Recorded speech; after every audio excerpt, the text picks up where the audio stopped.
You know, a counselor is someone who is there to listen to our joys and our sorrows, our worries, our fears, our excitement, and to help us process that, and to understand, at least in the moment, how we are to respond to our situation, and to live our lives moment by moment, day by day. That wonderful counselor is an awesome title for us. Yeah. As it was for the people back then. And we're going to focus on that with prayer. Perfect. And yeah. When are times that you pray? A lot of people pray before meals, pray at bedtime. We certainly pray during worship at church. Mm-hmm. Morning, while you're getting ready, brushing your teeth, you could be looking in the mirror and praying, or, you know. We'll be making pillowcases with holiday or Christmas symbols on them that the kids are going to take home, and, you know, just help them remember about praying at bedtime, and being able to turn to God no matter what. Those are awesome opportunities to talk with your child about faith, or what you learned on Sunday, or you know, integrating your faith life in with your daily life is you know, making that habit of prayer before meals and prayer at bedtime. Oftentimes, I always think praying. I always pray when I wake up in the morning for a new day. Mornings are a little bit crazy, so it's not always easy to do that with your children. But you know, just having those times, whatever they are in your family, carved out for a little, bringing that spirituality in a very just real way into your daily life. One simple thing that you can do is make the sign of the cross on your child's forehead as they're heading off to school, or heading out the door. Just a simple gesture like that will remind them that God's with them, their counselor. Or for you, praying at stoplights. That's right. We spend a lot of time at stoplights. Prayer helps road rage. I know. It does. I know. Okay, so mighty God. Yes.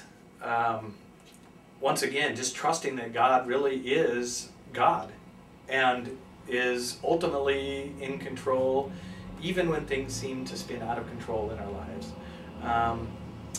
You know, that we are people who have been given the promise of, you know, even when the most horrible things happen and people pass away from this life, we have that hope and promise of the life to come.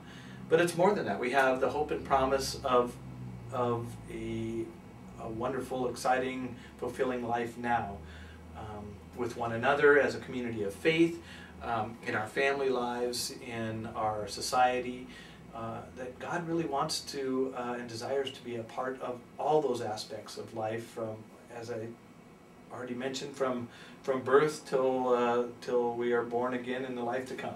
And you know, God is a mighty God. He is, and this I'm so excited about. I'm just excited.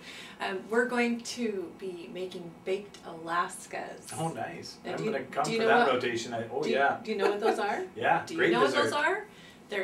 It's a meringue inside. Well, there's ice cream. Ice cream in a meringue, and you stick it in the oven, and of course, kids think oven and ice cream. It's going to melt. Mess. But like that meringue, it insulates it. Yeah, good. God is mighty. I know. I love it. It's great. Yeah. It's awesome. When is that lesson again? Yeah. It's coming up. Write that down. I know. Okay, everlasting Father. He's there. Again, kind of spins off that God is God. You know, God is the God of the Alpha and the Omega. Maybe you've heard those terms before. The God who is, was, and is to come. You know, from the beginning to the end. That is who our God is, and again, it kind of flows right off of that mighty God concept. Yeah, and building up the faith journey for kids, that God was there before you were born.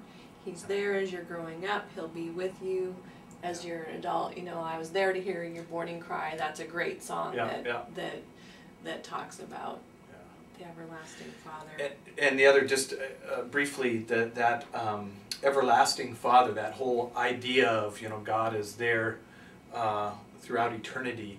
I mean, one of the most powerful starting points for me, it's in the book of Genesis, is where where it says several times in several ways that God has created us in God's own image. I mean, I think that's just such a powerful part of our faith, that, you know, we're not just, God didn't just create us, but created us in God's own image. So we, you know, really embody that presence of God in our lives.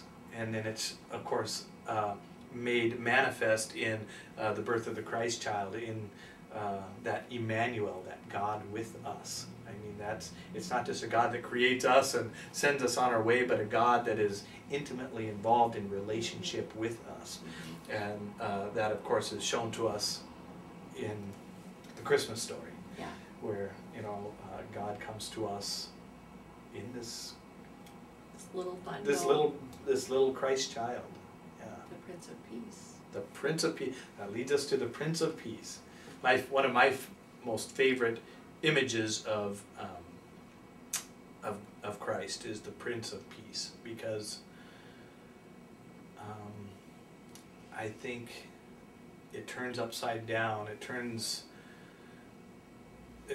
does a 180 on our idea of how we need to bring peace into this world.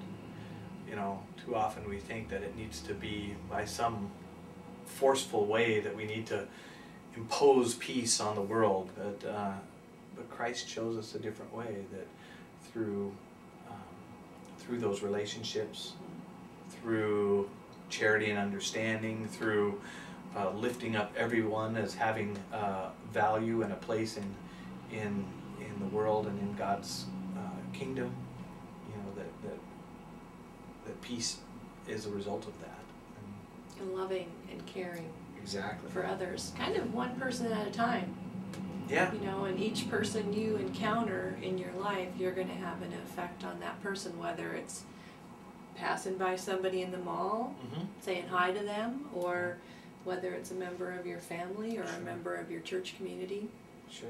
That's why every Sunday we have that part of our liturgy where we pass the peace. And that's not just meant to be something we do to, you know, to say hi to the person who happens to be at church with you on Sunday. We're actually called to carry that passing of the peace out into the rest of our lives. And so on Sunday, as we pass the peace, you know, my hope and prayer is that we then carry that very sentiment out with us to even strangers, people we don't know, people especially in need in our community and society and world, that we pass that peace in all we do. I mean, that's really honoring Christ as the Prince of Peace. Yeah. There's two other workshops that we're going to do that kind of are do an overview of this whole, all these different concepts, and one of them is a movie workshop we're going to watch, The Nativity, and that really will show from the prophets hearing the message from Isaiah, hearing this message and making this prophecy to the fulfillment of the prophecy, and really help kids make that connection and that understanding. And then the other one, we get to sing Handel's Messiah. Oh, fun. For unto us a child is born, a small portion of it. So that'll be good. It'll be neat. Well, it's going to be a great rotation, and I guess that kind of brings us back around to where we started this conversation. You know, the reality is, especially for our children, but also